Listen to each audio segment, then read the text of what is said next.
Uhuru comrades, and welcome to today's Omali Taught Me Sunday study featuring Chairman Omali Yeshitela. My name is Akile Anai, the Director of Agitation and Propaganda for the African People's Socialist Party, as well as your MC for this morning. And we want to make sure that you hit that like button and share this video on the platform that you're viewing from. And to support the work of our show, donate through our PayPal at Omali Yesh. That's OMALIYESH at yahoo.com. This week, the chairman will begin reading The New Period, A Time for Party Building, a report to an African People's Socialist Party conference in Gainesville, Florida, in the fall of 1979, and which was serialized over 6 months in the Burning Spear newspaper in 1980. You can access the study materials in the description. For the first hour, the chairman will review the study materials, and in the second hour, we'll open it up to you, our live viewers, to ask your questions. It's my honor now to introduce our leadership, the leader of the African nation and the worldwide African Revolution, Chairman Omali Yeshitela. Uhuru, Chairman.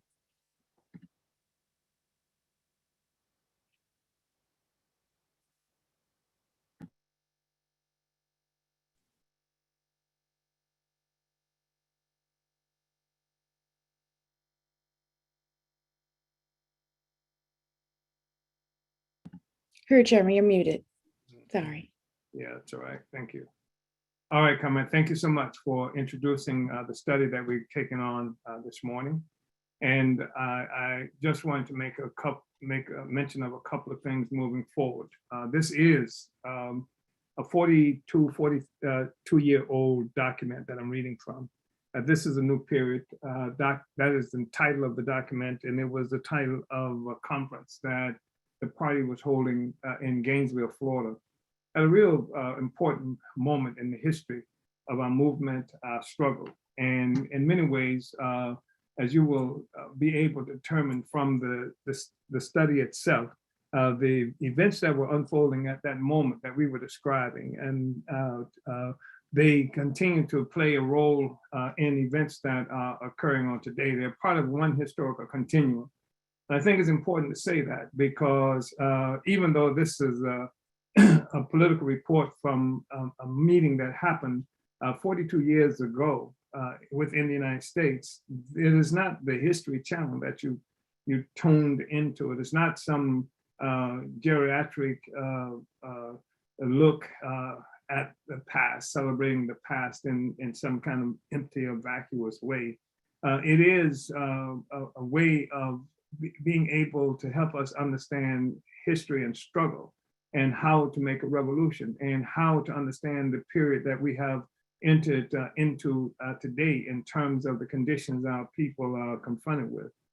I want to just say a few things, and you find this in the introduction. I want to just say a few things. First of all, it's important to know that this happened in Gainesville, Florida, around the same time that the party would find ourselves engaged in an extraordinary confrontation with thousands of white people on University Avenue, which is the main street in Gainesville, aptly named University because the University of Florida, which is the premier sort of elite university, state university in Florida, was the basic economic force and provided much of the leadership for Gainesville, Florida itself.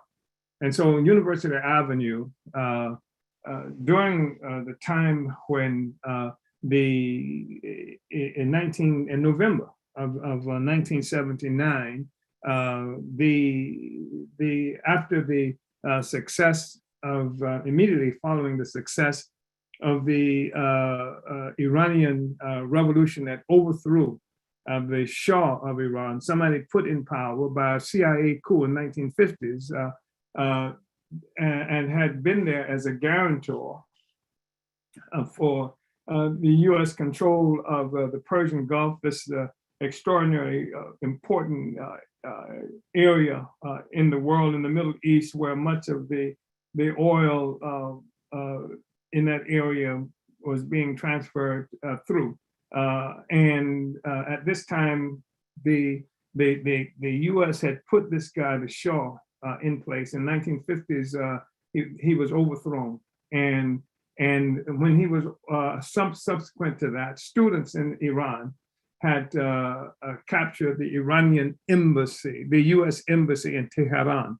And after capturing the embassy, they freed all the women, and they attempted to free all of the Africans who were there too, expressing the fact that the Africans were victimized by the United States in the United States, just as the people of Iran had been victimized since the overthrow of their government and the imposition of this guy, the Shah, over them, which was a cruel imposition, which was brutal in terms of all of the rights, and it deprived the people of Iran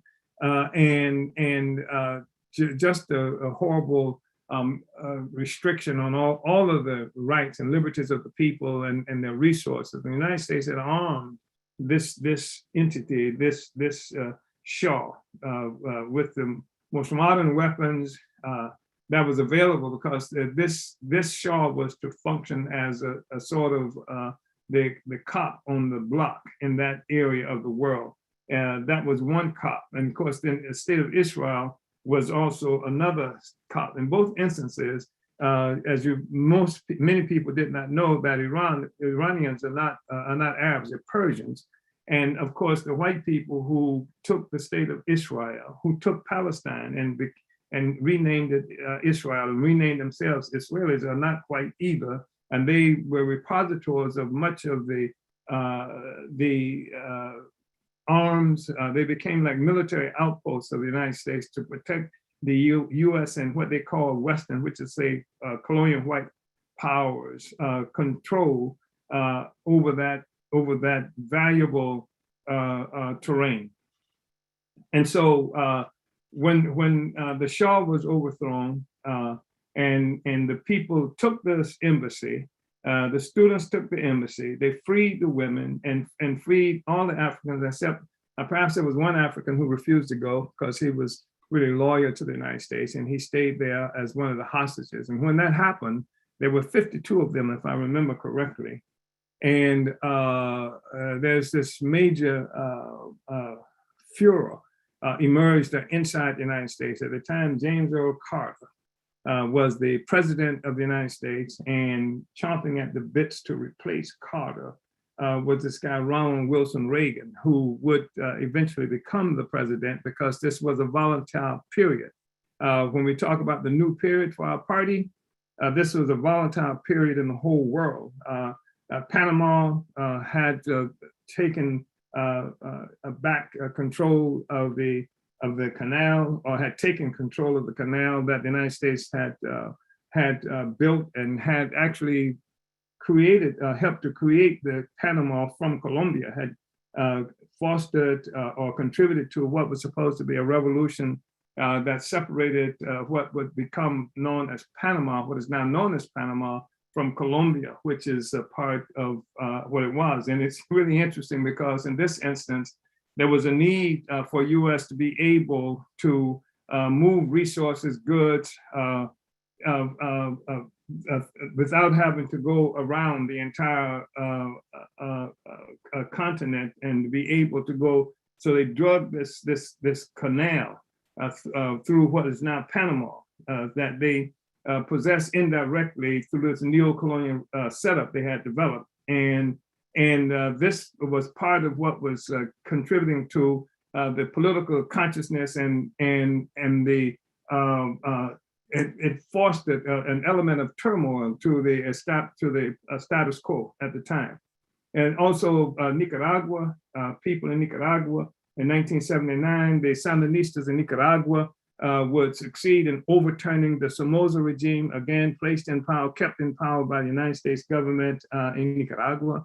The people in El Salvador were trying to overturn the colonial relationship that had been imposed on them, or the neo-colonialist regime there. So it was a period of extraordinary turmoil.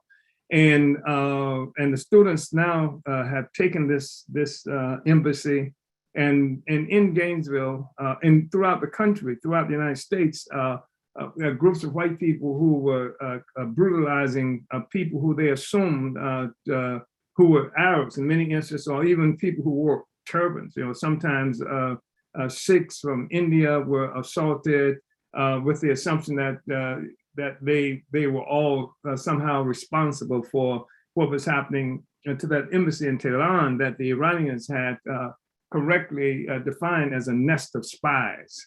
So we had this march in Gainesville. This is in November or sometime around November, sometime around the same, this conference would have been occurring. At the same time, we would have been mobilizing this march in Gainesville in solidarity with the people of Iran. And because in the United States, again, people were attacking anybody who they thought to be Iranians at this very prestigious University of Florida. There were nighttime rallies and calls for sending the Klan to Iran, or things like statements like "send niggers, go home." This is the kind of climate that was there at the time this conference would occur. And so our party made an announcement that we were going to have this demonstration of solidarity with the Iranian people, and we did do this march, and we were confronted with about thousands of U.S. flag waving white people on University Avenue, where they attacked the march, and they took the red, black, and green flag and tore it up in this march. And so this was to make sure that there could not be any kind of obvious demonstrable support for the people of Iran against this brutality that was being inflicted on them, or any solidarity with the rights of the people of Iran to their own land, their own resources, their own oil, their own future, their own sovereignty, etc.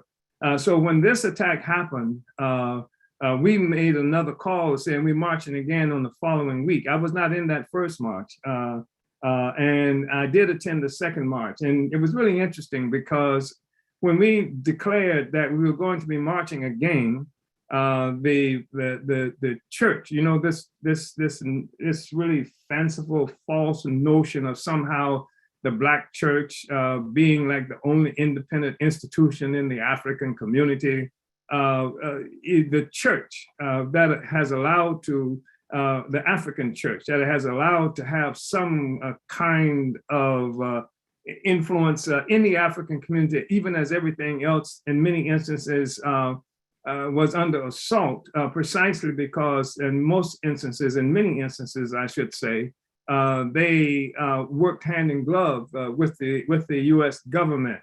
And the Black church came out, made an announcement calling on all Africans, none of the Africans, to participate in that march.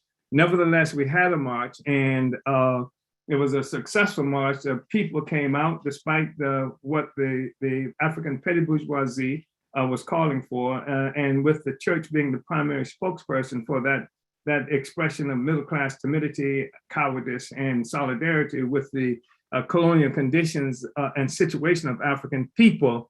The people came out and we marched. And when we marched, when we turned upon University Avenue, the same avenue where our march had been attacked a week or so prior to that, thousands of white people, again, waving American flags, they had sat there. We knew that they were there because they included motorcycle gangs and things like this. And they were drinking liquor, and the cops were there with them. We had that report already. We knew that something was happening, but nobody expected to see this wave of white people with their American flags waiting to attack this mobilization. Except this time, we backed them down. We marched right into the middle of the group, and as they were chanting "America, America," we unleashed the chant "Africa, Africa," and that's the thing that and stood right in their faces and with that chant. And then I took the platform, I took this stage. We turned this place where a pedestal of some monument or something like that at the city hall. We turned it into a platform, and I stood there and I spoke, and I made the presentation starting off with "The Sand Niggers Are Here." And so it was a successful mobilization. It defied the state. It defied this mass white expression of colonial state power. And after I finished that speech, we gathered and began to march again, and we were followed again by these thousands of white people, and this policeman who was responsible for what was supposed to be our security came up to me and said that this is as far as we're supposed to go. And I told him, get the hell away then, go. And we started marching, and the mobs of white people were following us, some in pickup trucks carrying the American flag.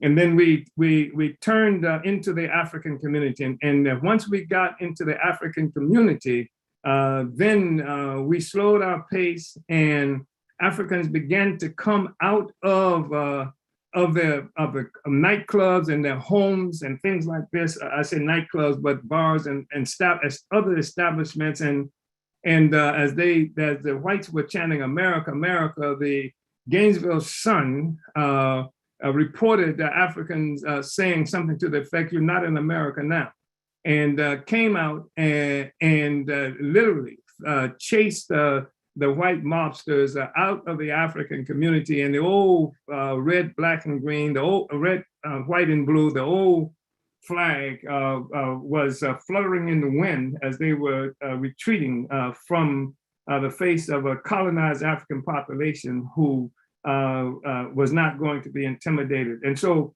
this is part of the context of this when we were having this conference in Gainesville, Florida. It was a period of volatility globally. It was a period of crisis that the U.S. government was experiencing. It was 1979, which was some 3 years following the U.S. attempt to paper over the severe contradictions that was happening in the world, the loss of prestige and power and influence by the United States government, some of which I just mentioned earlier on. And they were celebrating what they call the bicentennial, 200 years after the Declaration of Independence, after the consolidation of the theft, the formal consolidation of the theft of this land that they now call the United States of America from the indigenous people. And so this huge effort to just grow the what do you call it, patriotism of everybody in the United States, it had not been that successful, and it was being undermined every day by the struggle of oppressed peoples around the world to take back our freedom, to take back our liberties, and things like this. So despite the fact that the Black Revolution of the 1960s had effectively been crushed by this time as a whole, as a general expression of struggle, peoples around the world, there still was momentum, and peoples around the world were engaging the United States in fierce struggle, and our party was faced about how to deal during this time, during this period of struggle. And so this is where we talk about this new period, a time for party building. And so again, this was in the fall of 1979. And what we did with this, and what this document that we'll be looking at now, you can see this, of course, in the introduction to the presentation. But we are going to talk about a lot of the difficulties and contradictions and campaigns and the victories of our party that occurred within the first 7 years of our founding, which occurred as a party, which occurred in 1972. And we look at the political context faced by the African liberation movement in the United States, in the wake, in the face of this government counterinsurgency, the work, the effort to destroy, to crush the African Revolution. And I say it was something to crush the African Revolution in the United States, but we should be clear, as I mentioned earlier, that revolution, as I suggested, was the main trend in the entire world. People all around the world were breaking free, and the United States was involved in this whole counterinsurgency efforts, this counterinsurgent effort to crush revolutionary movement every place. And then Africans in the United States were a part of that effort. Africans also on the continent of Africa were part of the struggle of people trying to win back our freedom. And so today you hear people who are familiar with this thing that the US FBI, the Domestic Political Police of the United States, the Federal Bureau of Investigation, characterizes a counterintelligence program of COINTELPRO. And that it had, we've seen some of the documents from this, and that established what its objectives were, things like that. And so every now and then, despite the fact that the U.S. This COINTELPRO counterintelligence program, COINTELPRO, had been brought to public view. The numbers of people, many of the people who were killed, or who were arrested or thrown into prison or disgraced or slandered during that period of time of counterinsurgency. This was something that people had become aware of, and there was an assumption that, okay, now counterinsurgency is sort of over. J. Edgar Hoover, who was the director of the Federal Bureau of Investigation, had finally been outed, so to speak, as who he was, and in fact, he was the one whom most of the vitriol was thrown against, even by the United States government, because he's dead now, and he doesn't represent any kind of political force that he might have as a living person who had dirt on everybody, every politician in this country. So he's dead, and there's the assumption that the counterintelligence program is over. But every other year, every so often, we hear people, COINTELPRO is not dead, the counterintelligence program has been revisited, it's come about. And of course, the fact is that COINTELPRO may very well have been dead. But what had never died was the colonial state. And the FBI and all of the intelligence efforts that we have seen are efforts done by the state. And the state that came into existence through the process of the capitalist state, the colonial capitalist state, which came about, came into existence through the process of capturing peoples around the world and in the United States, locking us to this position of colonial servitude. And so the state as an institution of coercion, of repression, to protect the status quo, to protect the class that is in power. That's not a democratic state or a Republican state. It's the colonial capitalist state that regardless of whether it's a Democrat or Republican, that is the face of the government. This entity is the entity that's always in charge. It certainly is the entity that guarantees the ongoing security of the system itself, of the Democrats and the Republican Party as the ones who oversee this process. And so to say that the state is here, what they talk about, to say that counterintelligence or COINTELPRO continues to exist is really not understanding that that's what this particular expression, this particular campaign, this particular movement of repression looked like, what it was characterized as. But the state is always there. It's always a colonial state. It's a Joe Biden state. It's a Donald Trump state. Even though sometimes the state itself, there are struggles between sectors of the ruling class for control of this apparatus that we characterize as the state is always there. So this is what we're dealing with. This is part of what we're looking at going into this document. So we talk about how the party, the African People's Socialist Party, in the face of this attack by the United States government, this counterinsurgency on our revolution that killed Malcolm, that killed King, that killed more than 30 members of the Black Panther Party, that in 1968 alone arrested some 300 members of the Black Panther Party, that was sweeping the United States and the earth, arresting people who were involved in the revolution, killing people, assassinating people, slandering people, using every institution available, including things like the draft board that existed at that time to draft young African men into the military, where they were, the US military, the US government was fighting this colonial war against the people of Vietnam with the objective of using one colonized people in the United States and other colonized people in the United States, including people who they call Hispanic, but Mexicans and Puerto Ricans and other people to fight the colonized people in Vietnam and in that area of the world. So this is what it is that we were looking at and how to sum this up and so we're talking about this today, not as something to some kind of history channel. You have not tuned into the history channel. We are not tuned into a situation where we want people to be able to sit around and say, wow, that's some really important or desperate or crazy stuff that happened in the past, but to show that we are engaged in one single continuum. And the African People's Socialist Party is the single institution, the single organization that stems from that era of extraordinarily revolutionary enthusiasm, revolutionary development, revolutionary struggle, and the defeat of the revolution, how the party was that and continues to be that entity, that institution that has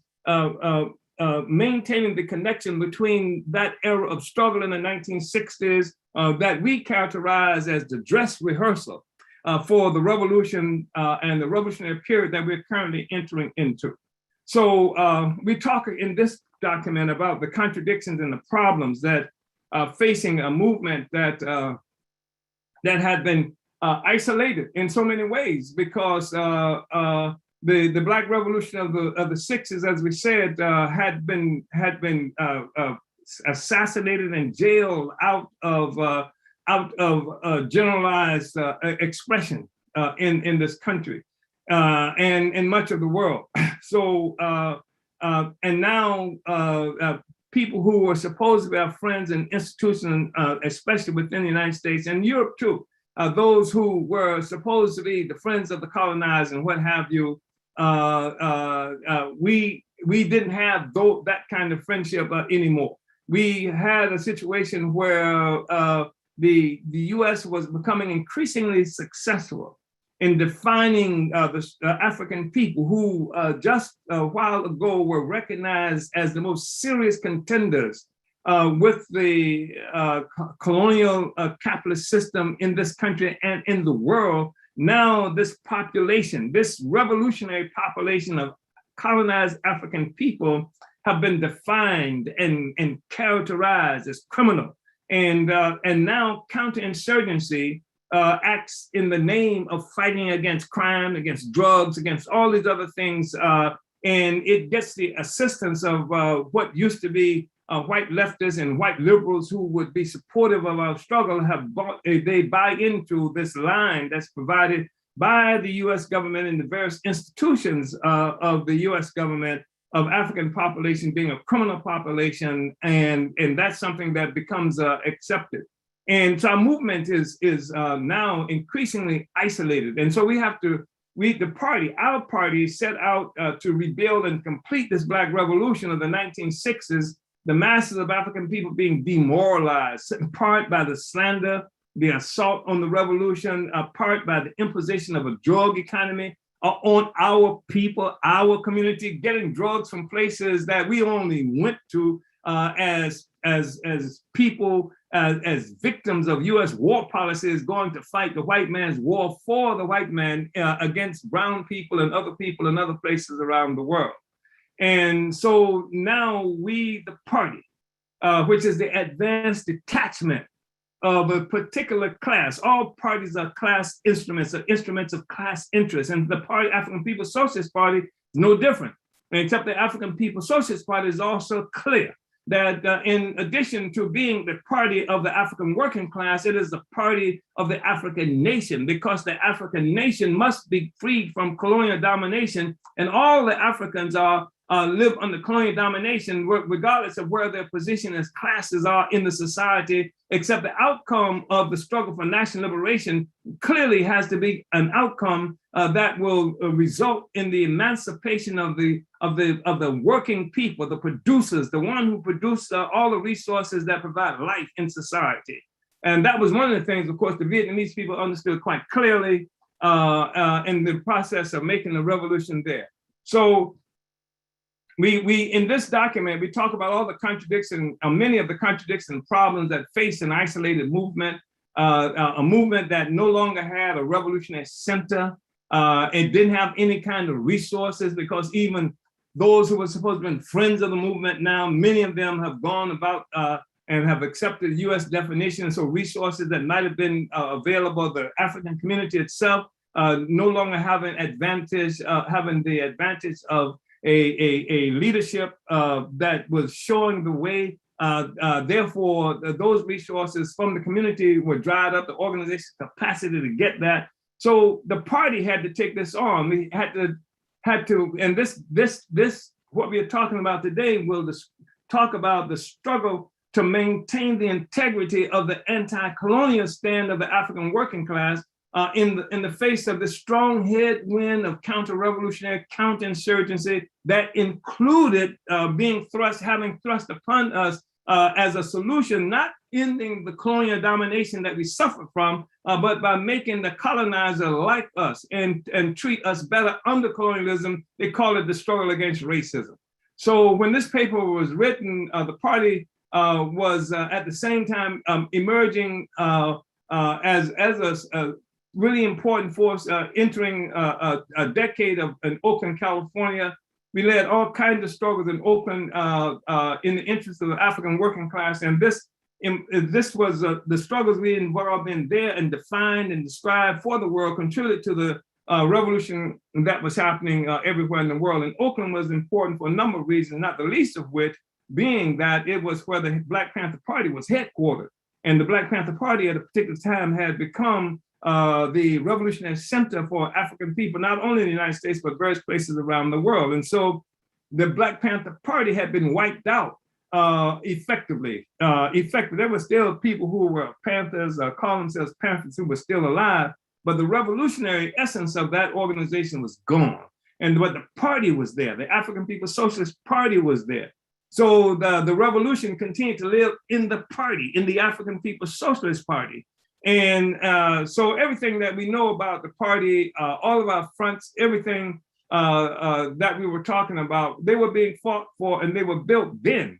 And so we are not just, again, talking about something that happened a long time in history with no immediate implications of today.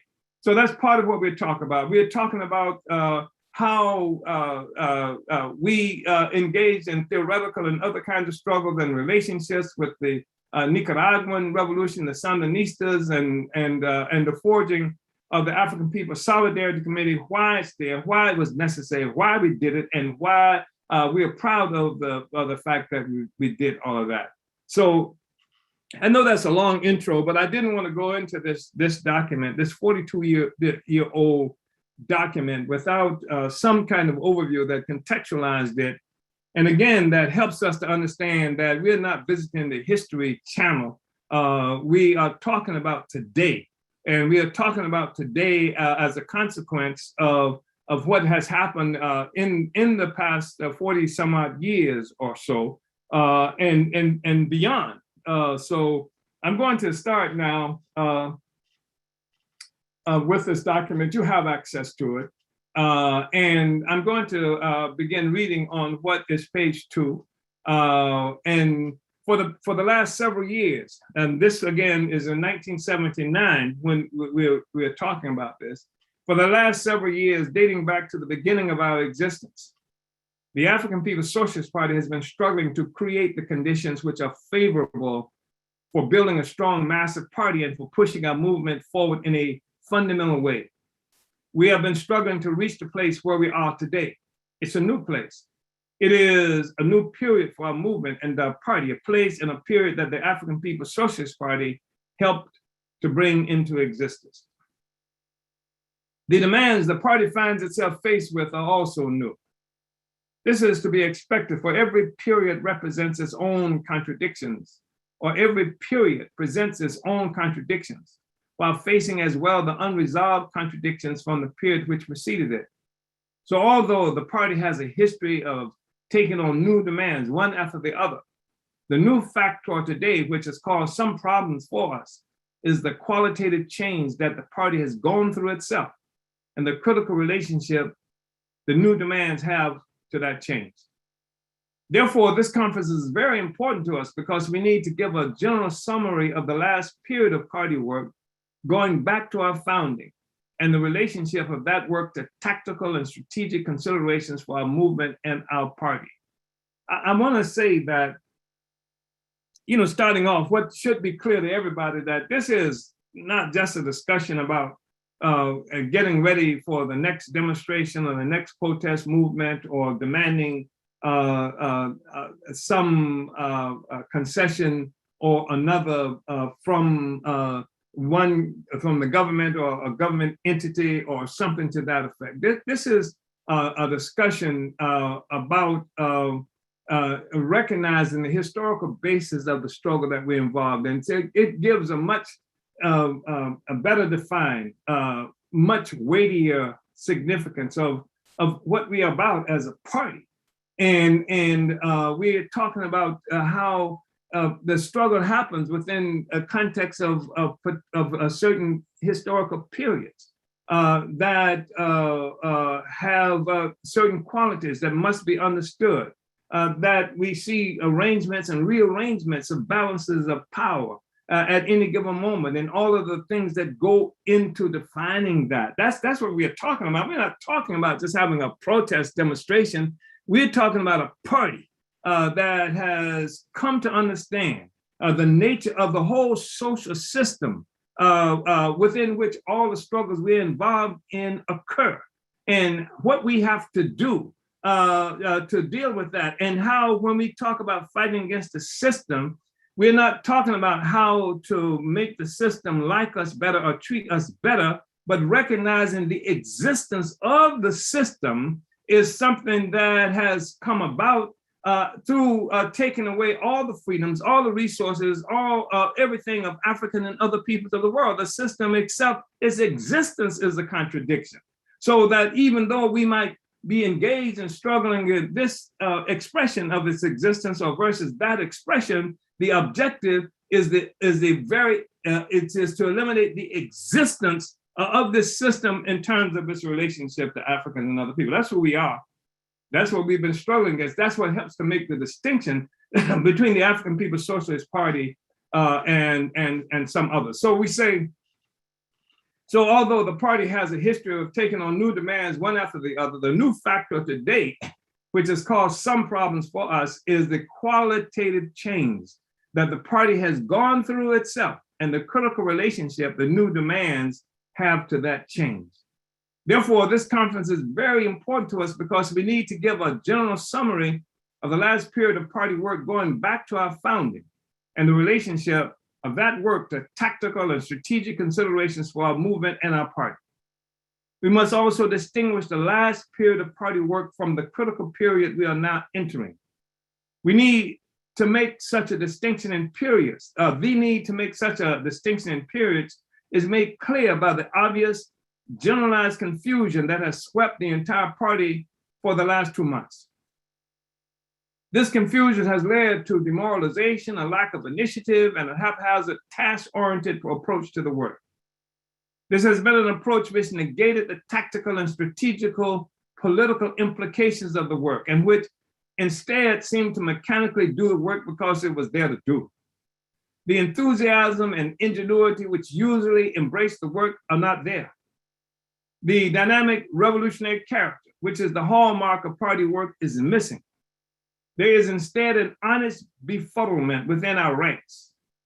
There is instead sincere bafflement by our best cadre as to the reason for our lack of enthusiasm and initiative.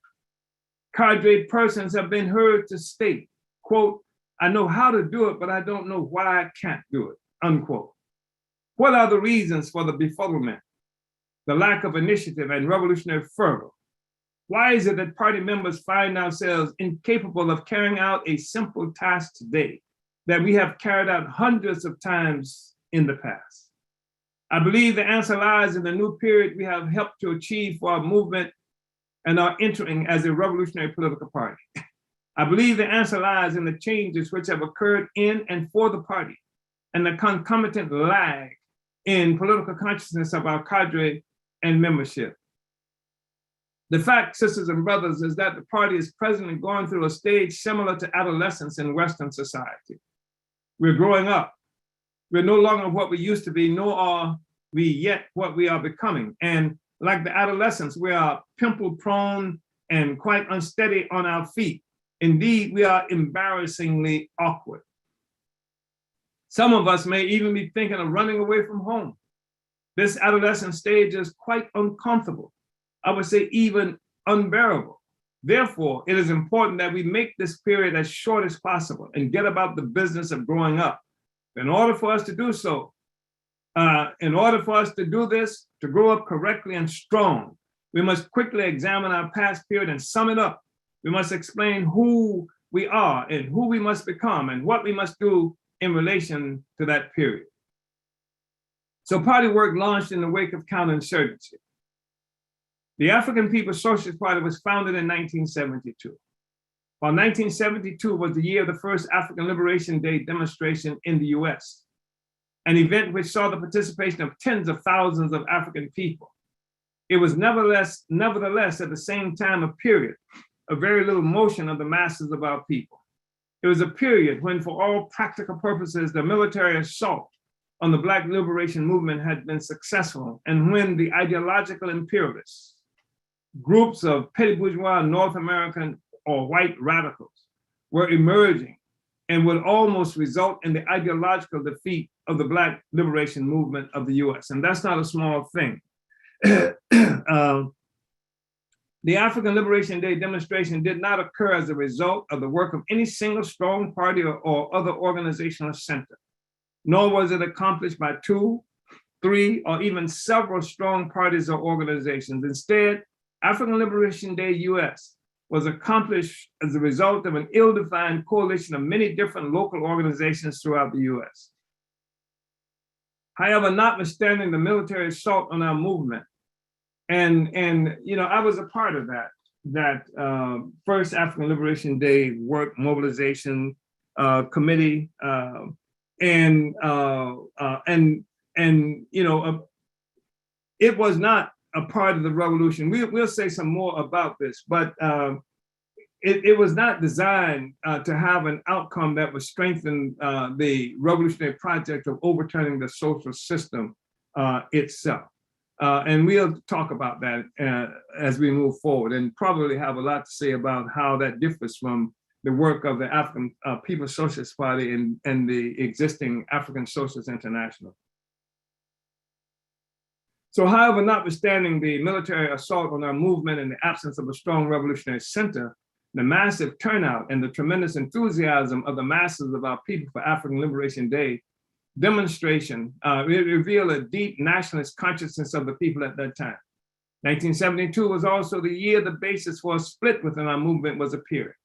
It was a split that would clearly reveal itself by 1974.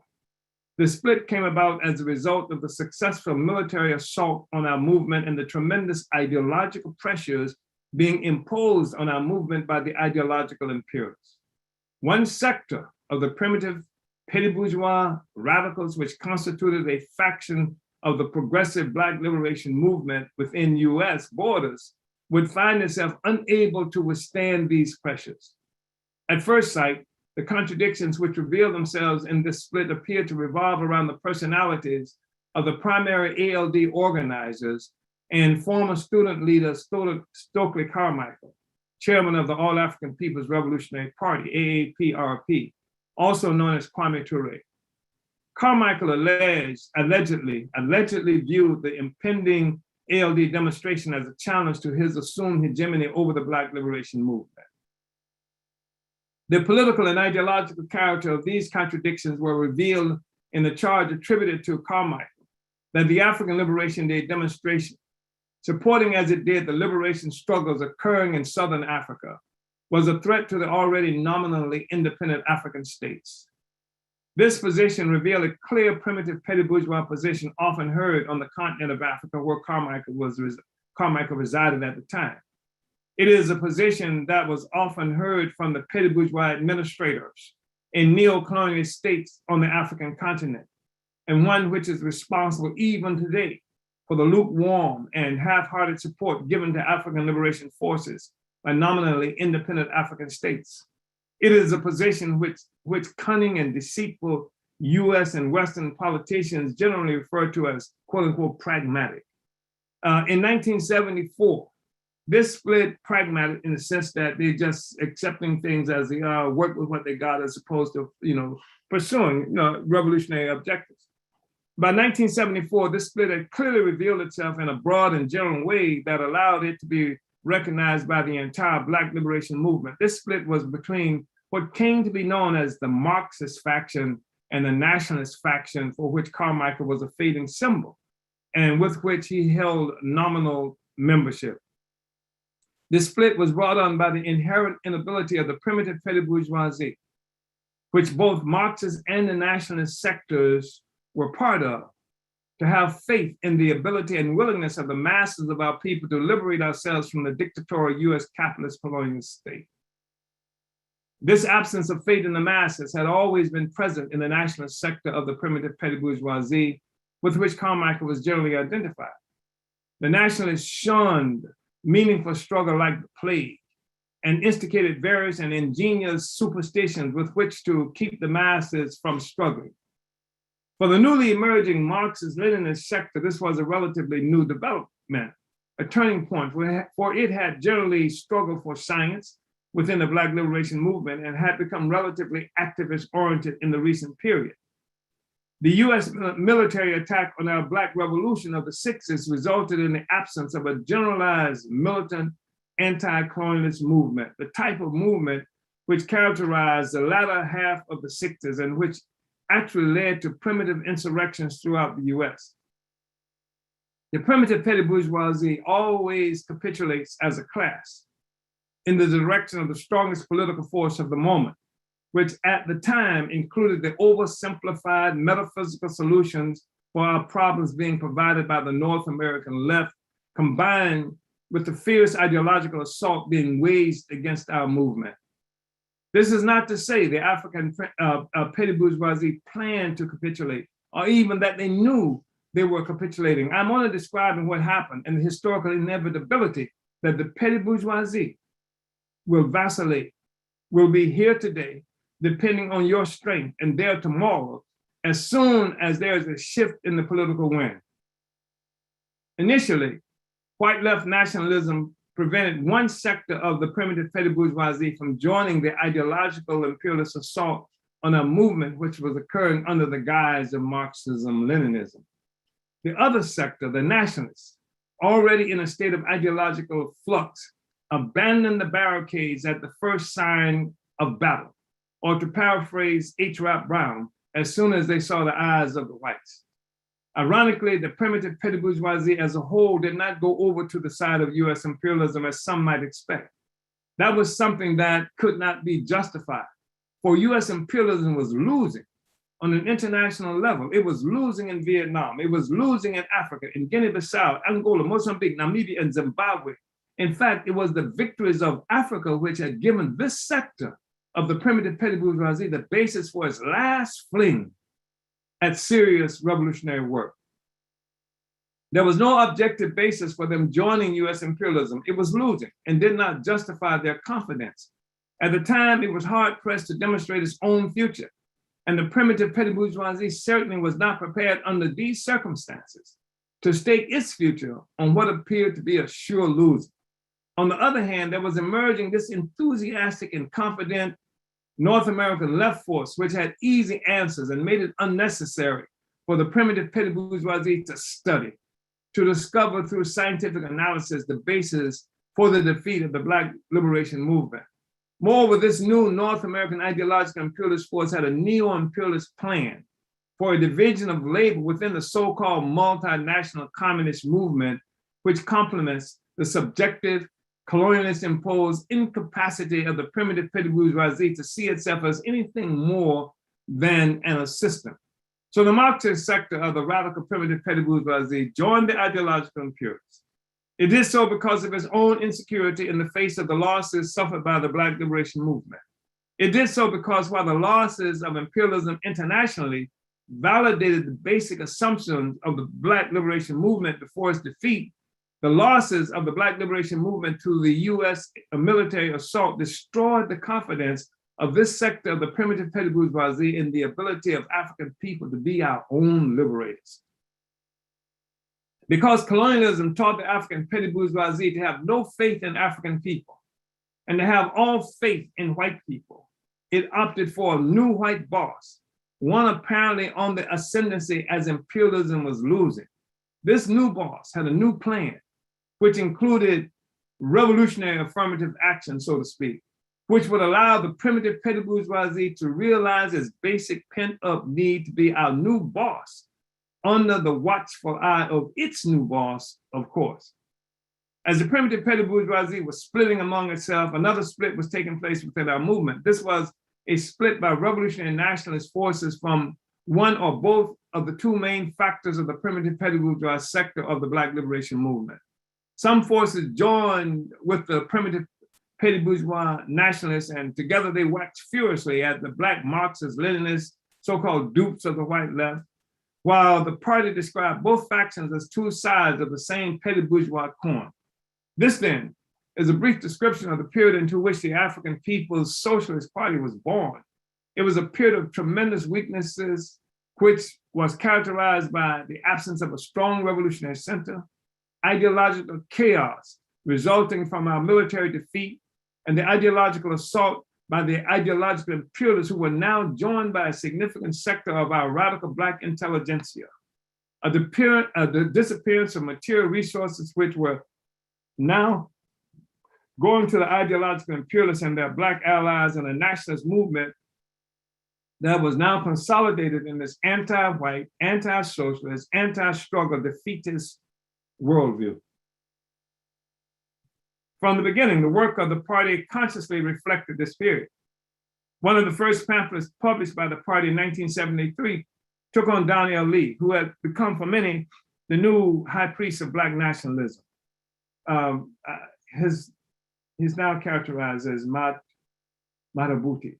I've forgotten, and I'm probably mispronouncing that. I should not have said it because it can come off as disrespectful. I had no intention of misstating his name. But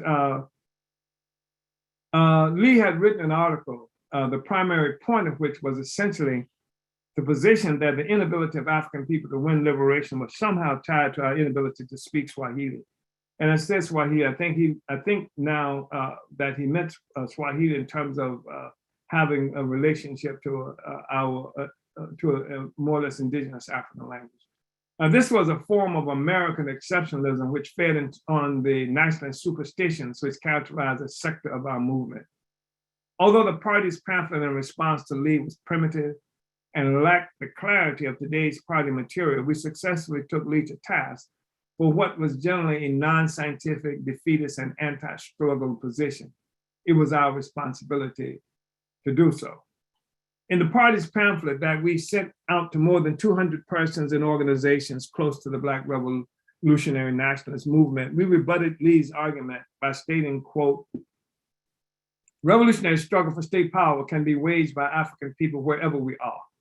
Our language will become revolutionary regardless of its national origin, depending upon the validity of our struggle. A truly revolutionary movement based on the principles of scientific socialism, although speaking to the concrete realities of time, place, and national aspirations, will have all things in common with other truly revolutionary movements. Therefore, our immediate cultural needs must be defined in relation to our revolutionary aspirations. Our culture, the culture of African people, must be designed to implant the collective mission for the creation of the revolutionary African state. our culture.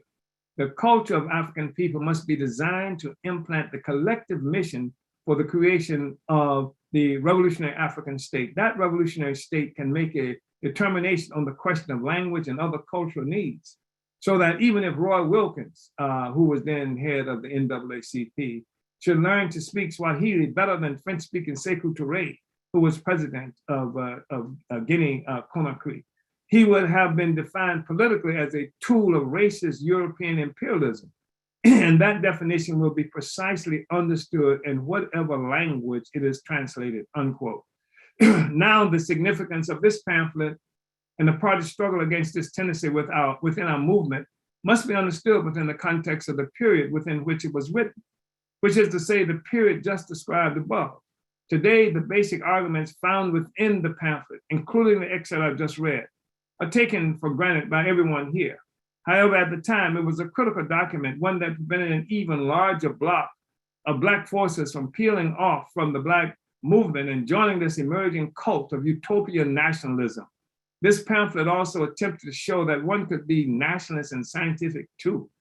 At the time of the writing of this pamphlet, there existed an unprincipled alliance between the primitive petty bourgeois nationalists and Marxist-Leninists, which precluded any criticism or struggle between them around the various pressing questions confronting our movement. However, the Marxist-Leninist faction of the primitive petty bourgeois sector of the movement did make telephone calls to the party, our party, to express appreciation for the pamphlet and to solicit the party's participation in a scheme to discredit Carmichael by our doing a similar criticism of a recent Carmichael speech. So they couldn't make the criticism. They had this unprincipled kind of relationship. So they send us a speech of that Carmichael had made for us to do the criticism for them. So we also began to lead ideological struggles with the opportunists for left ideological imperialists very early in our historical development as a party. In fact, the term ideological imperialism was coined by the party during our struggle with these white petty bourgeois adventurers in workers' clothing. Before we coined and defined the term, there was no such thing as ideological imperialism. The wide use of the term by other political forces today is the best evidence of the party's leadership and influence during this struggle. And I'm going to say, we say the wide uses, that was 42 years ago. There's not even wide uses of anything ideological imperialism, or even ideological or imperialism itself today. Some years later, the party had effectively laid the foundation, the ideological basis for the defeat of the ideological imperialists within our movement. Some years later, after the party had effectively laid the ideological basis for the defeat of the ideological imperialists within our movement, Stokely Carmichael, AAPRP chairman, was to admit that the APSP had provided the only leadership in the struggle to defend our movement from neo-imperialist ideological imperialists. On November 1977, at a meeting in St. Petersburg, Florida, Carmichael admitted that the AAPRP had closely watched our offensive against the ideological imperialists and had directed its cadre to study our materials to learn how to make such a struggle. He then went on to say that although the AAPRP was sympathetic with our struggle, it refused to join us when it saw no other Black formation was taking up the struggle, and that the AAPRP did not want to jump in alone and stick his neck out.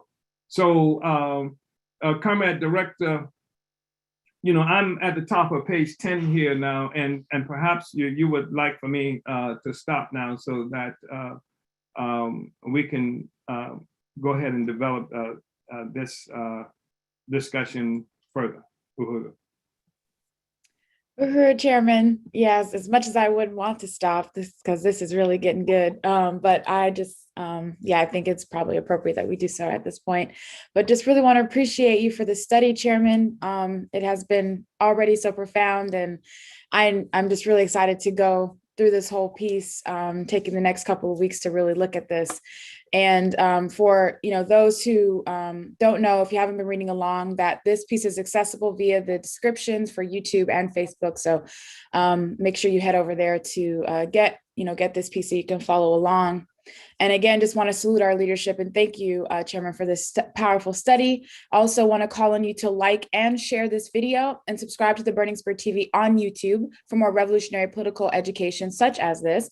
And also don't forget to donate to PayPal at omaliyesh@yahoo.com. And before we open it up for our viewers to ask your questions, we want to actually take a look at some of our announcements. So if we can get those up. All right. So this study is brought to you by the Department of Agitation and Propaganda, where we're winning the war of ideas. For your worldwide revolutionary news and analysis, you can visit theburningspear.com. You can order and distribute the Burning Spear newspaper and become a subscriber today. Get a 1-year subscription, 12 issues delivered straight to your door for $25, or the new digital subscription. You can get a combo of both for 20% off. Gift a subscription to comrades and family members, and you can do all of this at theburningspear.com/subscribe. For Revolutionary Radio, dynamic shows and music by Africans all around the world, tune into Black Power 96.3 FM, broadcasting out of St. Petersburg, Florida, and accessible via the Black Power 96 app for Apple and Android, or online at blackpower96.org. The theory of African internationalism is a theory of practice. All the energy of the African People's Socialist Party is focused on the destruction of colonial capitalism. So we're calling on you, Africans of the world, to go to our website, apspuhuru.org, and fill out our contact form. And you can order your copy of Chairman Omali Yeshitela's latest books, Vanguard, The Advanced Attachment of the African Revolution, and Uneasy Equilibrium, and more works by the chairman and leaders of our movement at burningspearmarketplace.com. The African National Women's Organization calls on Black women and our supporters to attend the 2021 Black Women's Convention, July 10th and 11th, 2021, which will be held online. This will be a gathering of working class Black women who believe that capitalist colonialism must be destroyed in order for African women to be free. This year's theme, One Voice, Many Fists, is a recognition of the many struggles waged by African women and the attempt to collectivize and define our voice through the theory of African internationalism, not feminism. You can register today at convention.anwohuru.org. Like and follow the Lowezi Kinshasa like page on Facebook for more African internationalist political education. Secretary General Lowezi Kinshasa does frequent live events, such as the War of Ideas series. He includes live sessions done in French. And to get alerts of when SG Lowezi is going live, make sure to like and follow his page today. Tune in to White Lies Shattered, the new series of the Reparations in Actions podcast, featuring Chairwoman Penny Hess, Chair of the African People's Solidarity Committee, along with the Huru Solidarity Movement Chair Jesse Neville and host Jamie Simpson. Check out the podcast on ahurusolidarity.podbean.com or wherever you listen to podcasts for a series that challenges and exposes the distortion of history by the colonial ruling class and reveals the truth about the past, present, and future from the eyes of the African working class. On Tuesday nights from 9 to 10 p.m. Eastern, join Ralph Pointer on What's Happening Blog Talk Radio. Tune in by calling 347-857-3293. Ralph Pointer sits on the Black is Back Coalition Steering Committee and chairs the BIBC's Political Prisoners Working Group, and also leads the Lynn Stewart Committee. And we are calling on people to follow the All African Peoples Development and Empowerment Project on Facebook or visit developmentforafrica.org for important information and helpful tips in regards to the colonial virus COVID-19. APDEP launched an international telehealth program, a free resource for African people to get our COVID-19 related questions and concerns answered by licensed doctors and nurses through Project Black Ankh. You can make your free virtual appointment with one of their professional health providers by going to developmentforafrica.org/telehealth. And to keep up with our other movement events, visit theburningspear.com's events page and subscribe to our mailing list. And again, make sure you like and subscribe to the Burning Spear TV on YouTube to catch every episode of the Omali Taught Me Sunday Study, and donate to PayPal at omaliyesh@yahoo.com. And we're just going to pull that up on screen for you just so you can see the link right there. So go ahead and donate, and also subscribe to Burning Spear TV on YouTube. So that's it for our announcements. We're going to go ahead now and get into Q&A from you, our live viewers. If you have not already, go ahead and type your questions into the chat on YouTube and on Facebook. And I also want to acknowledge where people are viewing from. We have with us Oakland, California, Lakeland, Florida, Philadelphia, Pennsylvania, Chicago, Illinois, St. Louis, Missouri, St. Petersburg, Florida, Minneapolis, Minnesota, London, UK, Tampa, Florida, Hempstead, New York, Fort Myers, Florida, Zambia, Huntsville, Alabama, Lawrenceville, Georgia, Tanzania, Richmond, Virginia, Gainesville, Florida, Houston, Texas, San Diego, California, Jamaica, Pinellas Park, Florida, Toronto, Birmingham, Alabama, and Orlando, Florida. So a lot of Florida in the house today. A shout out to everybody who is tuning in. Thank you so much. So we get into our first questions, Chairman. The first question that came in was from Comrade Kemu from Birmingham, Alabama, and it asks, "Are you familiar with the case of Comrade Ozone? And if so, what is your take on it?" I don't know if you've heard of this comrade. Yeah, I'm trying to remember the details of the case with Comrade Ozone. This is the comrade who I think the police arrested for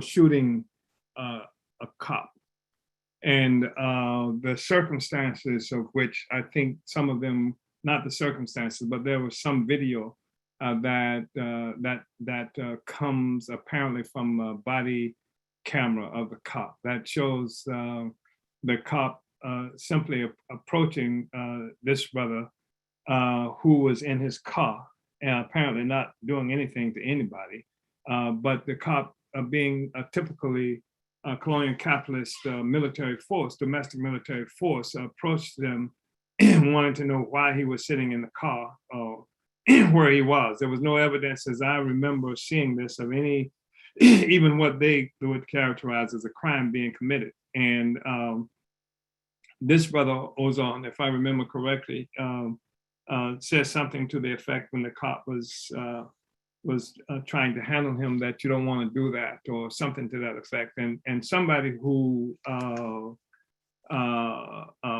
like the rest of us, are aware of what the colonial military forces were doing, called police, killing people all around for nothing, shot the cop. This is alleged that he shot the cop, and I think there may be some video that supports him having shot the cop.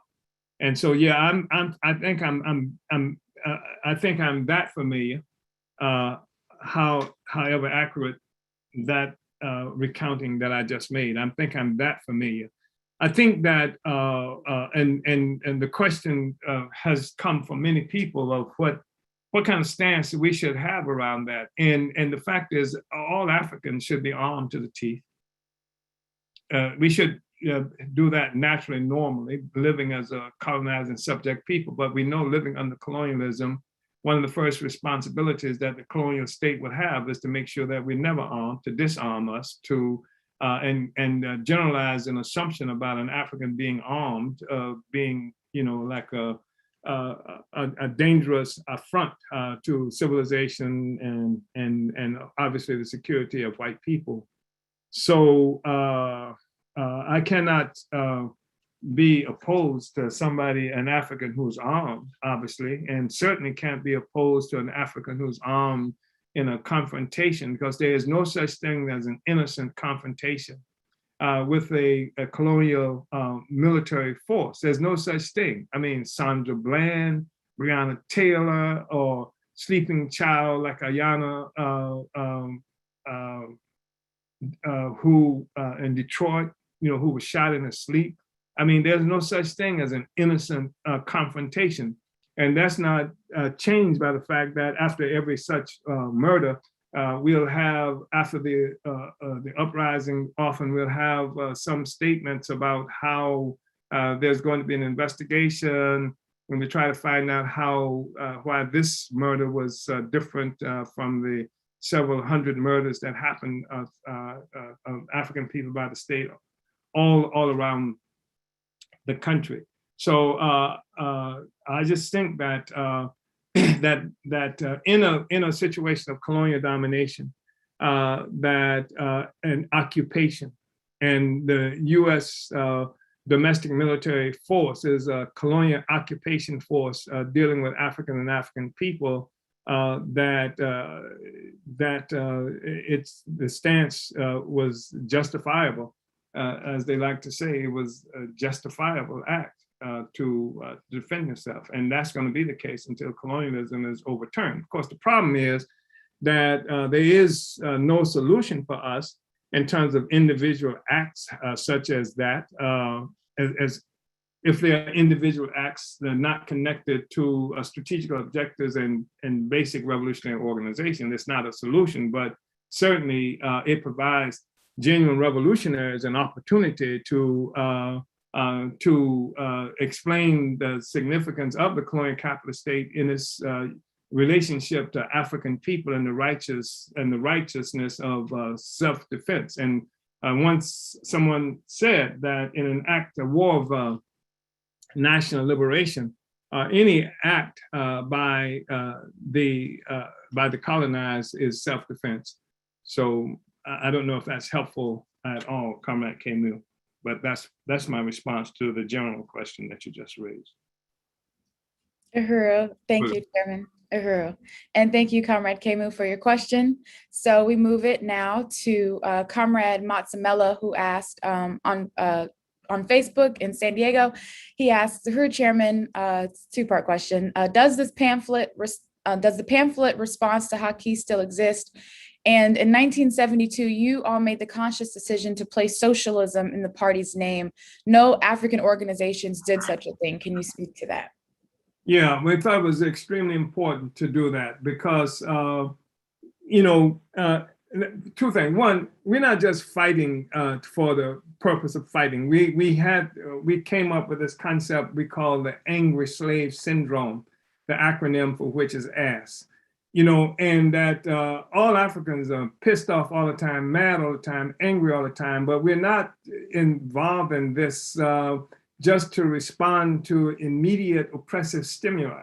The objective has to be to take power. And if we're talking about taking power, we've seen evidence all over the world of Africans apparently taking power in different under different circumstances, and in not leading to the emancipation of African people, the people ourselves. So national liberation has to result in the power to the people, and the people, the vast majority of the people are workers, producers, the one who create all the value. And that is called socialism, when the working class who produce all the value of socially, who engage in social production for the society, actually takes power, and there is socialized ownership that goes with the social production. And those who have ripped the workers off, who lived off of our labor and our resources historically, who are the bosses, who is the bourgeoisie and the colonial capitalist system, capitalists, they have deprived of the ownership of the means of production and the control of society itself. So we are the African People's Socialist Party. Africans, as I say, we engage in a struggle for national liberation as African people. And not only are we Africans, but we lead this struggle with the outcome being determined, with the prediction of the workers being in power, African workers being in power, and that is what we call socialism.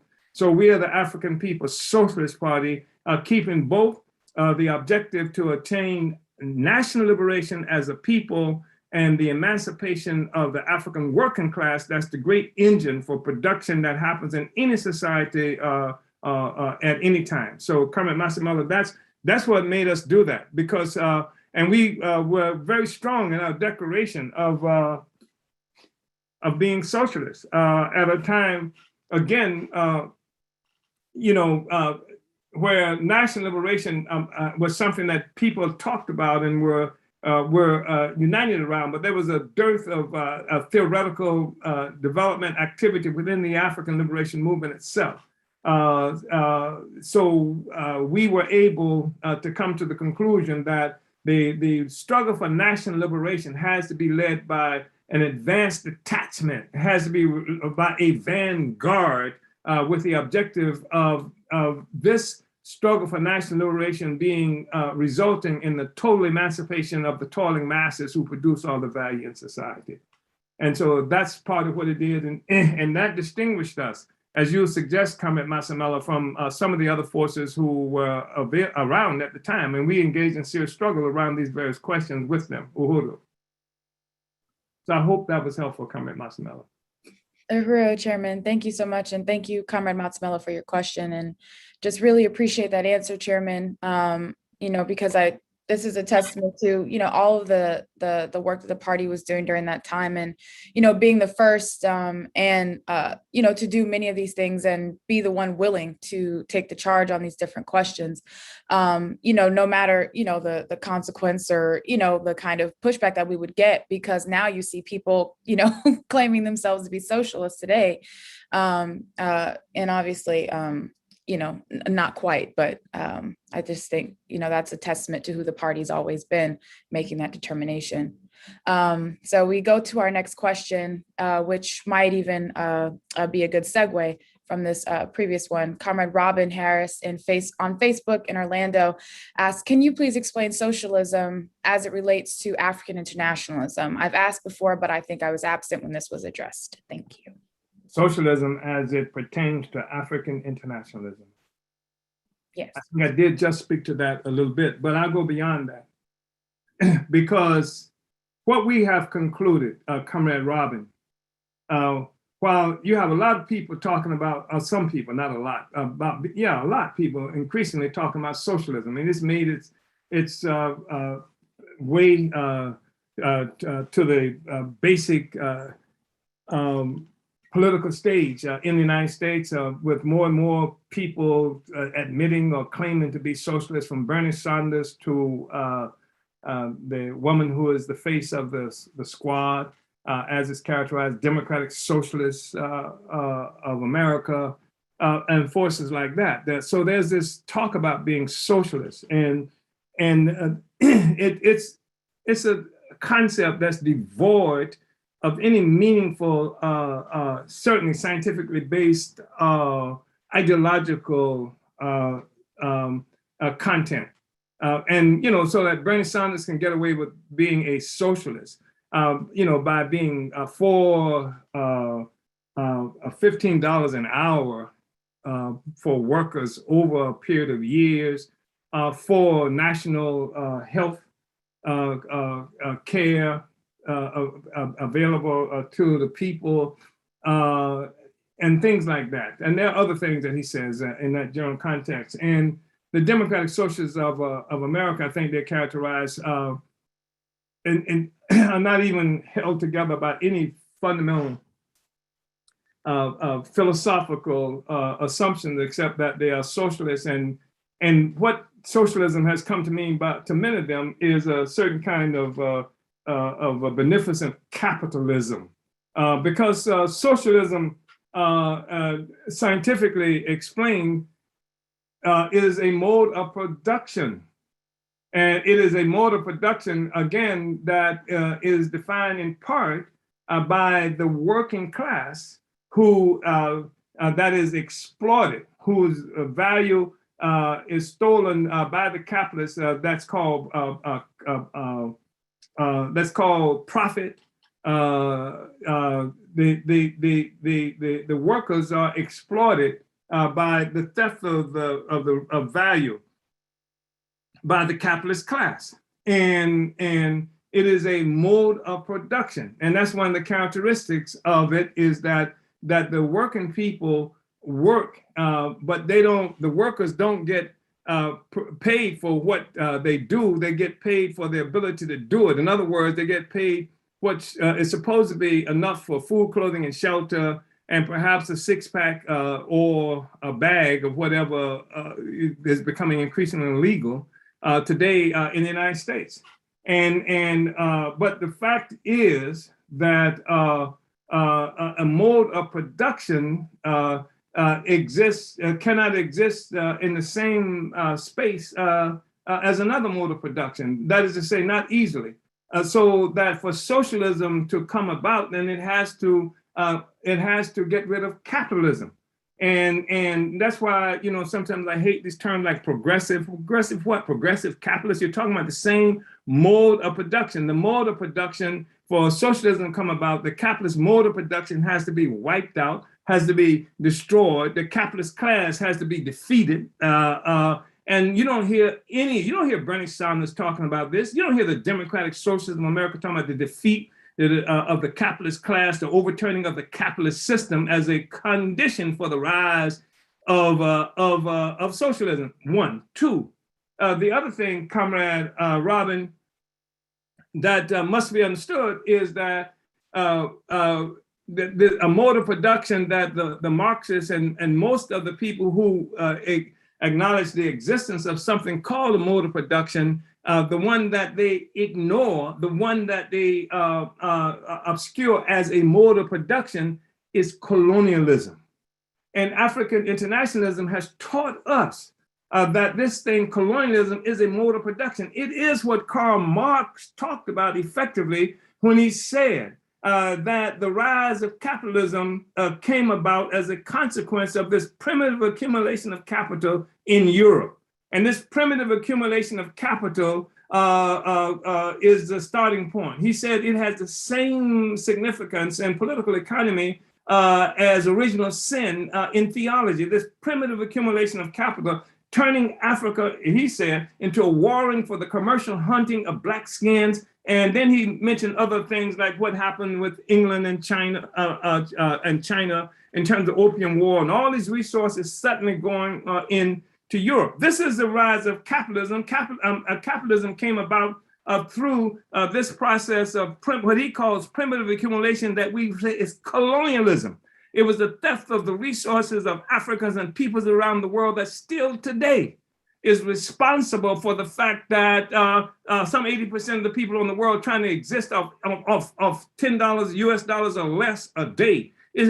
That is the fundamental thing that none of the so-called socialists, communists is willing to address, and African internationalism does. Because our investigation and analysis of society begins with the development of capitalism coming as a consequence of the attack on Africa and colonial and the colonization of Africa and Africans and most of the peoples around the world. This is African internationalism, and Bernie can't talk about that, nor can most of the people. I mentioned groups like the Democratic Socialists of America, but there are others with more radical assumptions associated with themselves and their definition that can't do this as well. So I hope that was helpful, Comrade Robin. We are African internationalists, and we see the world through the lenses of the history of Africa and African people in the development of the capitalist social system that came about through the assault on Africa and the dispersal of the African nation around the globe, the massive accumulation of capital that gave rise to the capitalist system, and the reality that there is not going to be any socialism that can come about except through the overturning of the pedestal of colonialism upon which the whole capitalist system rests. And that requires the leadership of the colonized. That requires the leadership of the advanced attachment of the African Revolution. That requires the leadership of African internationalism and the African People's Socialist Party. Uhuru. Uhuru, Chairman, and thank you, Comrade Robin, for your question. So we move now to our next question comes from Comrade Michael T. on Facebook. He asked, and comment, having been a part of local organizing for the original African Liberation Day and part of the ideological struggles which ensued shortly afterwards, I greatly appreciate you revisiting this period, especially for younger revolutionaries. Here in Louisville, Kentucky, and elsewhere, many of us have not only seen sort of a replay of those struggles in this period, but since the 1990s, a heavy anarchist influence in the Black liberation movement, which for the most part rejects democratic centralism, notwithstanding a serious desire to fight colonial capitalism. How do you address that? Well, I want to thank this comment. Michael T. is in Louisville and was a part of that, the original ALD work, huh? That's interesting because we did a lot of work in Louisville. We had offices in Louisville, and for a minute, our headquarters was in Louisville. And so I guess the essential question of Michael T. is, revolving around how some of these same struggles continue to exist right now. That's being that we're talking about, and how do we address that? And I think we are addressing that, Comrade Michael T. I think that's why we are looking at this document from 42 years ago, because the reality is that the party represents a continuum we are not just discovering revolution, discovering contradiction.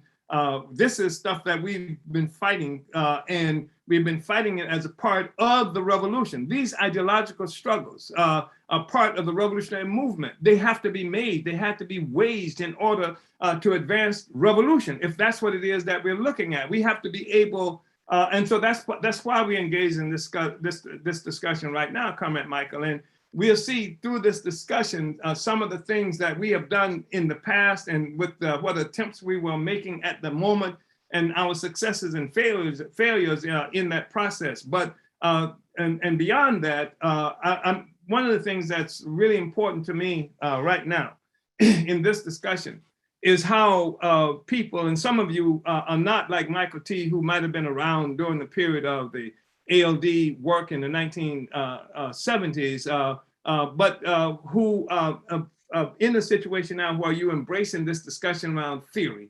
ideology. What are your actions? The activity you engage in must be tethered to what end? And so this is just really exciting to me to be involved now. And the party, the African People's Socialist Party, helped to bring this about, as you will see as we move further with this discussion. And you may already know this, this reinvigorated theoretical discussion, foundation on what it is that we are fighting for. Are we fighting at all? Are we just trying to be embraced by a parasitic system that has no ability, no consciousness in terms of morality, even in the sense of bourgeois morality? What is it that we're fighting for? And I think this discussion helps that. So Michael T., we deal with that by building this kind of revolutionary party, and by also acknowledging that the small circles that we may find ourselves dealing with. You just talked about how the anarchism and all this and inability to unite with democratic centralist principles, which is simply an organizational form, which is something that organizational principle for us is the fundamental organizational principle, which employs what might otherwise be called dictatorship of the proletariat or the ruling class inside the party to protect the party as an instrument of the African working class, so that all kinds of alien and hostile class forces cannot enter into the organization, change its course, to turn it into some kind of instrument that serves other interests than the African working class. And so I just think that this is part of what has to happen. And the other thing that we have to recognize is that these small and sometimes single issue organizations and these small formations, as valuable as they may be unto themselves, are not sufficient to make this revolution. And the African People's Socialist Party, with the near 50-year history that we will be talking more and more about moving forward, and the significance of that history, the African People's Socialist Party that is organizing on different continents, even as we have this discussion right now. The African People's Socialist Party that has created various kinds of institutions and constituent organization, all of which are designed to forward the total liberation of Africa, the unification of Africa and African people around the world. This is the organization under construction, even as we have this discussion, that is necessary for our total emancipation. And so, Michael T., that's what I would say that's really important. And I'm glad to raise the question of democratic centralism and how many of these petty bourgeois forces, because that's what you're talking about, this aversion to democratic centralism, aversion to discipline, petty bourgeois forces, etc.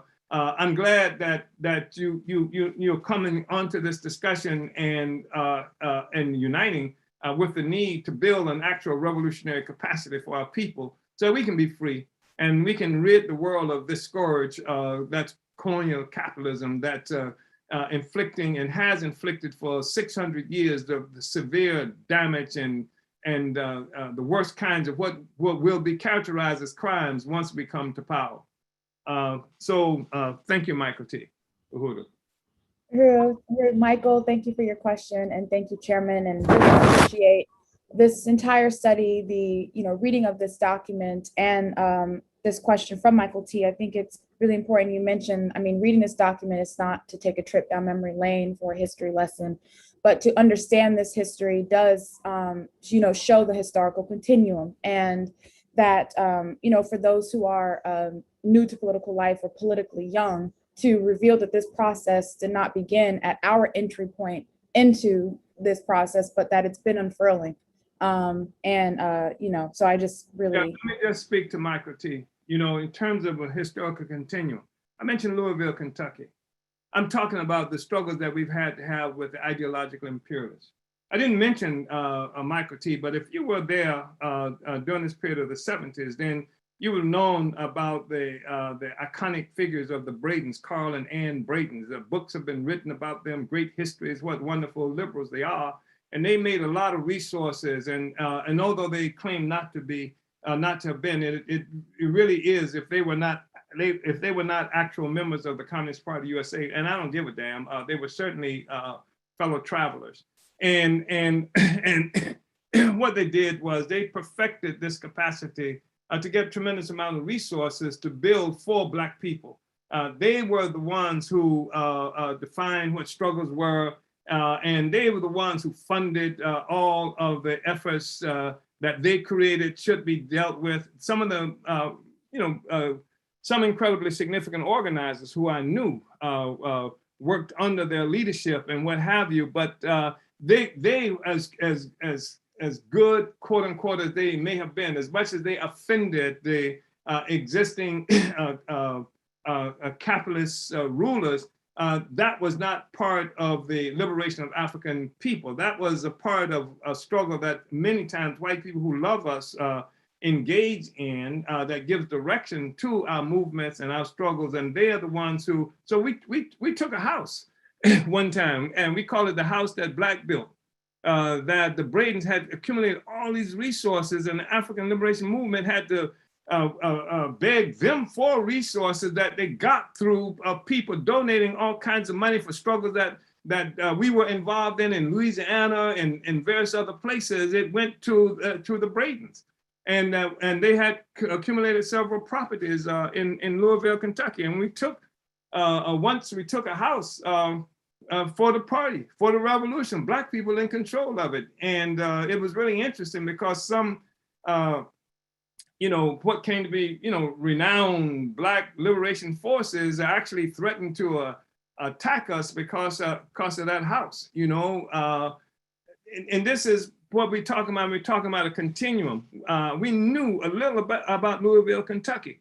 And we fought, incredibly significant struggles in Louisville, Kentucky. And we talk about ideological imperialists and the white people who love us.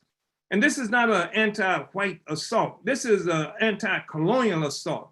And that there are white left colonizers, and there are white conservative colonizers, there are fascist colonizers, there are so-called democratic colonizers, but all of them rest on a foundation of colonial domination of African and other peoples around the world. And so legitimately, Brayton and the rest of them should have turned those resources over to the Africans and make our own revolution.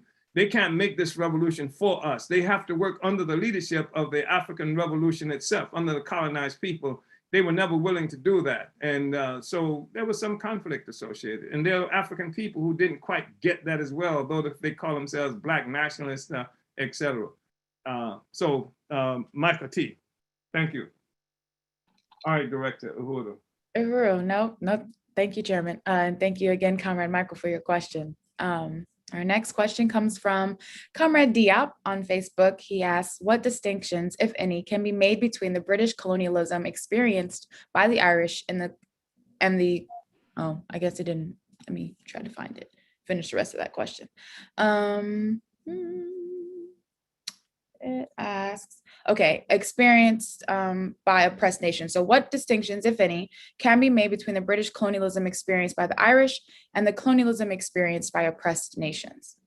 Well, I think that's a really important question. And colonialism is colonialism in most general terms.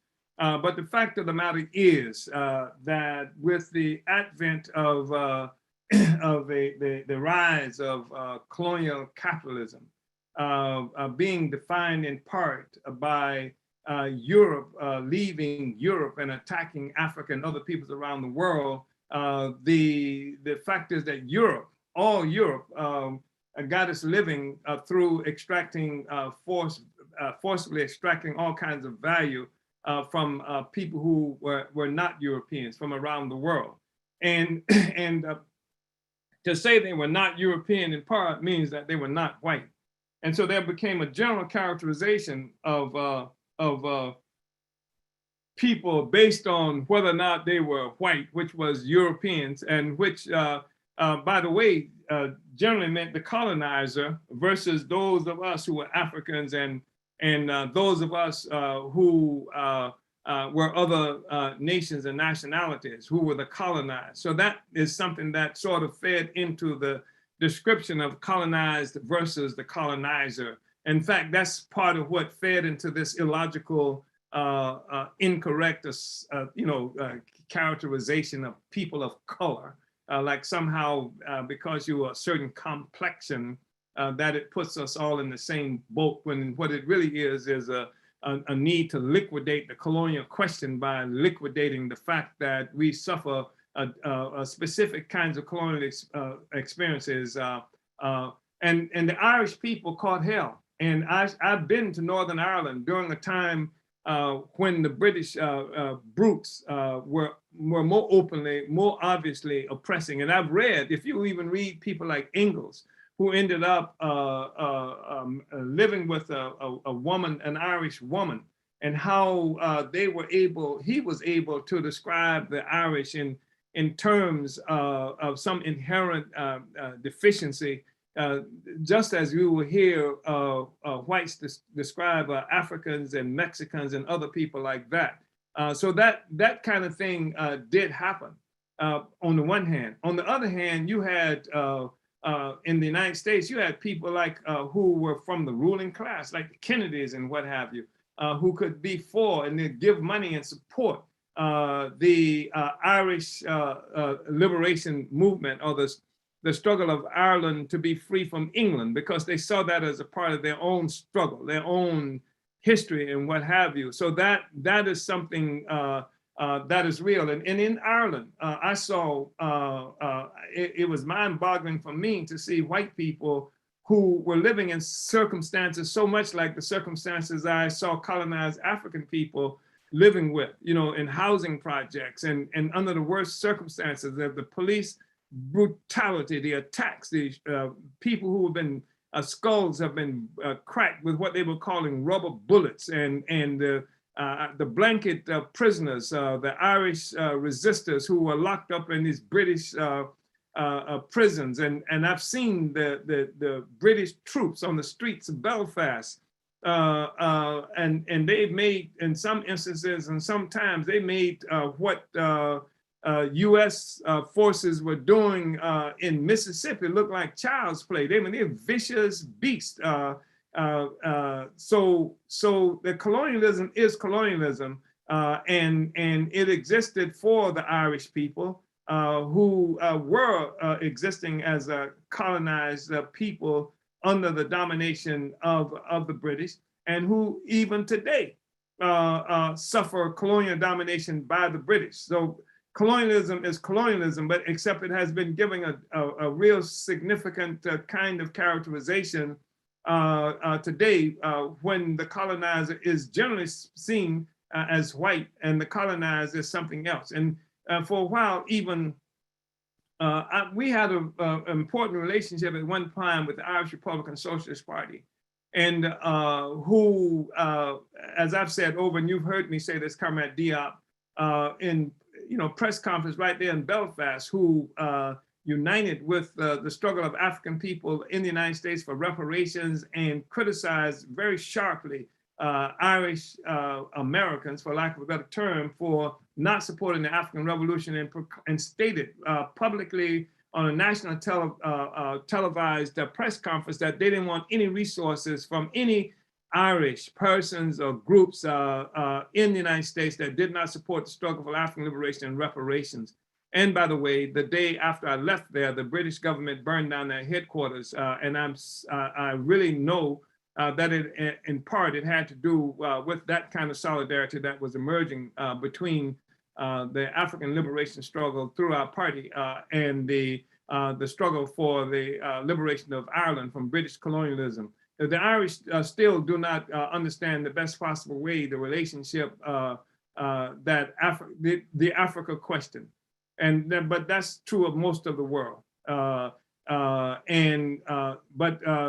those were the experiences we had. And colonialism is colonialism, but the Irish had the advantage, it's an even bad term, the disadvantage, I would say, of having the same look as the colonizer. So and also in many ways, the Irish became Americans in the United States, which means they were able to enter into the colonial population, the colonizer population. Many of the cops that we had to contend with in the United States were Irish.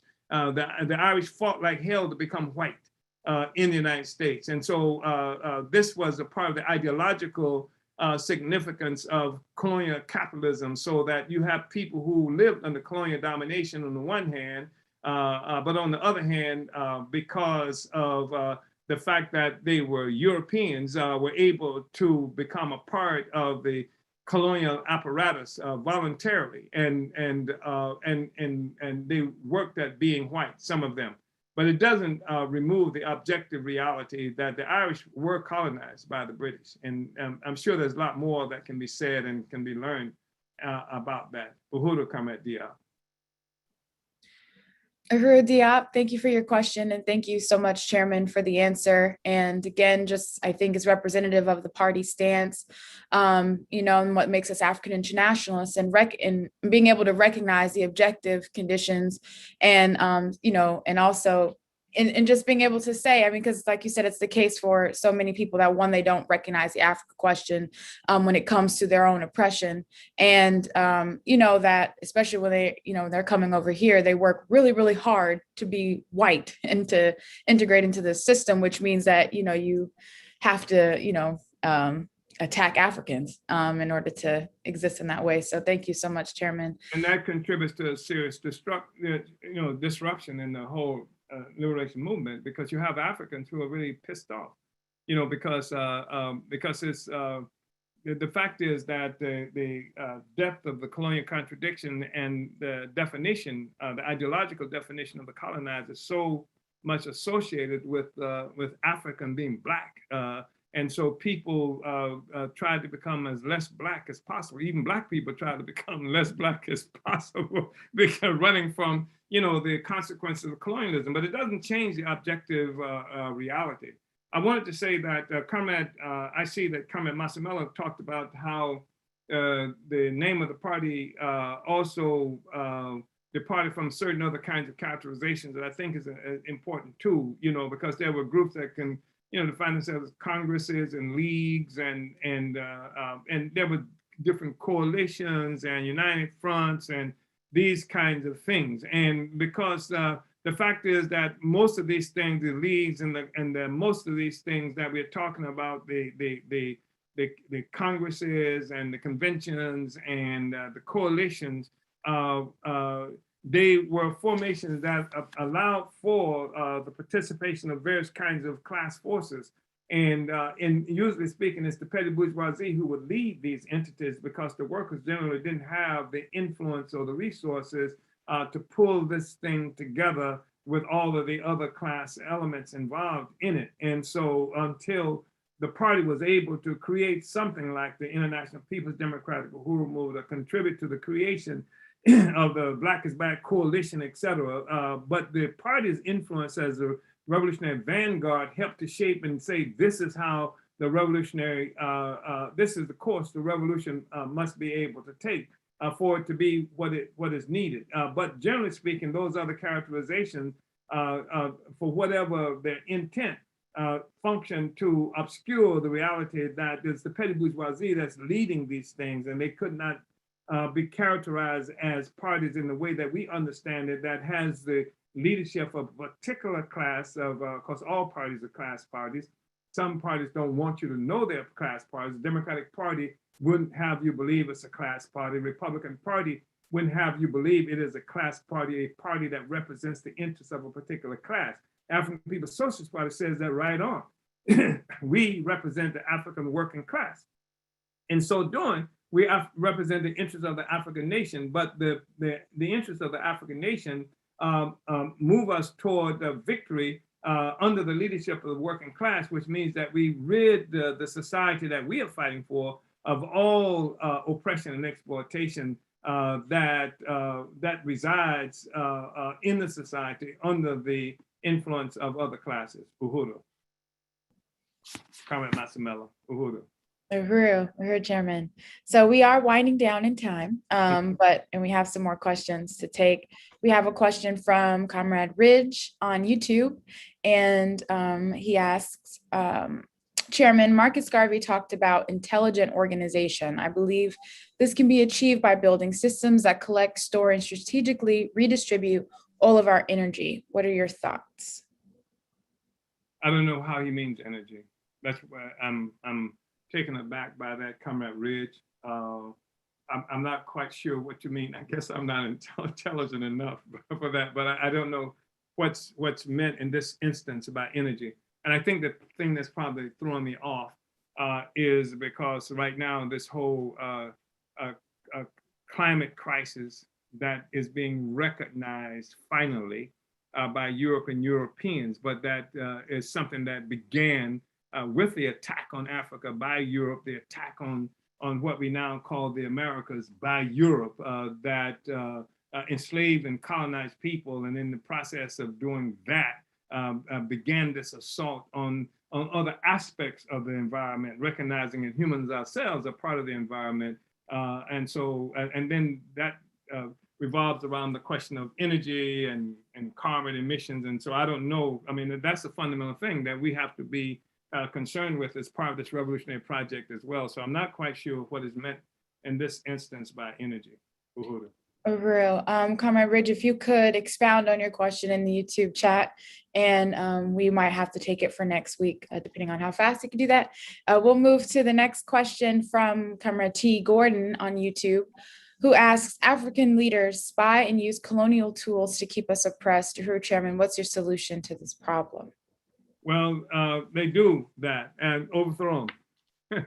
The solution to the problem is get rid of those cretins who actually represent the interests of our oppressors. And I'm glad you raised that question, Comrade T. Gordon, because too many instances there's an assumption that there's going to be this hand-in-hand sort of march to freedom with all of the social forces within the African community, that just long as you're Black, it means that you're on the right side of the question, and that's not true. And the fact is that the colonial capitalists introduced a very serious kind of class cleavages within the African community by tying a sector of the African population into the economy of the colonial capitalist system in a way that gave them a stake and interest in preserving that system, which means that they've been able to do anything to protect that system at the expense of African people. They're going to have to go. And there's some assumption that somehow you can educate them and they just don't understand. They understand. They understand where their own interests are. They don't get stupid enough to work against the white power. They're only uneducated when it comes to working for us. And the fact of the matter is that a serious kind of class struggle design because the struggle, class struggle is really occurring within this whole struggle for national liberation, and that we are going to have to identify the interests of the African working class, the toilers, the people who produce all the value, and these preening, permed clowns who really flattered by the presence of white people, white power, these preening clowns who serve up the interests of our people on an imperialist platter, they are going to have to be removed. I was in France many, many years ago, 1983 for a matter of fact. And I was startled at one of the meetings that I was involved in where this African woman stood up. And this is when we're struggling to create the African Socialist International. And she said that the African petty bourgeoisie, the African neo-colonial petty bourgeoisie, they are going to have to be destroyed physically. And she said it with such finality that it was startling, almost. And but the fact is, the African petty bourgeoisie will never, ever, as a social force, the African petty bourgeoisie will always betray the African Revolution as a social force, which is not to say that there are not individuals from the petty bourgeoisie that will be able to commit class suicide and unite with and abandon the interests of the petty bourgeoisie, which is the interest ultimately of the whole colonial capitalist system and their colonial capitalist masters, and they'll be able to unite with the interests of the African workers and toilers. Those are individuals who can do that. But as a class, as a social force, the African petty bourgeoisie will always betray the revolution. And that's something that we need to understand. That's something that science needs to take us to a recognition of that reality, that in the process of getting free, we're going to have to get rid of those forces within the African nation who stand between us and our freedom. So yeah, they take the resources from the colonial capitalists in order to maintain the status quo, to keep themselves, to keep their families, to keep what they characterize often as their ethnic group in power at the expense of the whole of Africa and African people globally. So anyway, Comrade, I know we're late, Comrade Director, and I hope I responded effectively to what the Comrade just raised. Uhuru. Uhuru. Was that that wasn't T. Gordon, who was that? That was T. Gordon. That was T. Gordon, okay, Uhuru. Uhuru.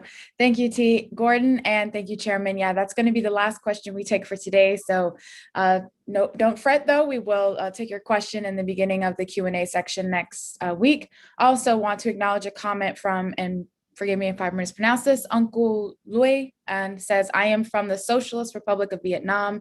Hello, comrades. And that came in from Facebook. So Chairman, do you want to just- Republic of Vietnam. Yes. The Vietnamese were at our first Congress in Oakland, California, because we stood, in sharp, deep, profound unity with the struggle of the Vietnamese. And there's a whole history of the relationship of the struggle of Vietnam, the Vietnamese people, and the African liberation movement, going back to Ho Chi Minh, even attending meetings held by Marcus Garvey there in New York. So I'm glad to hear from a comrade from Vietnam, Uhuru. Uhuru, Chairman. So this is going to bring us to the end of the program. Do you want to just give us some closing remarks before I tell people what they can do at the end? Tell people what they can do, comrades, and the closing remarks is we'll see you again next Sunday at this time. Uhuru. Uhuru, thank you so much, Chairman. Again, really appreciate this study. So excited to continue reading this piece, The New Period, A Time for Party Building. And you guys have heard the announcements, but go to theburningspear.com/events to catch all of the upcoming events of the Uhuru movement. And again, make sure to like this video, share with your friends and family, and subscribe to the Burning Spear TV on YouTube to catch every episode of the Omali Taught Me Sunday Study, as well as all of our events throughout the Uhuru movement broadcast on this channel, other political education opportunities on Burning Spear TV YouTube. So subscribe today. And don't forget to donate to the efforts of the Omali Taught Me Sunday Study and at PayPal at omaliyesh@yahoo.com. Thanks so much for tuning in, comrades. And we will talk to you next weekend with another episode of Omali Taught Me Sunday Study. Uhuru.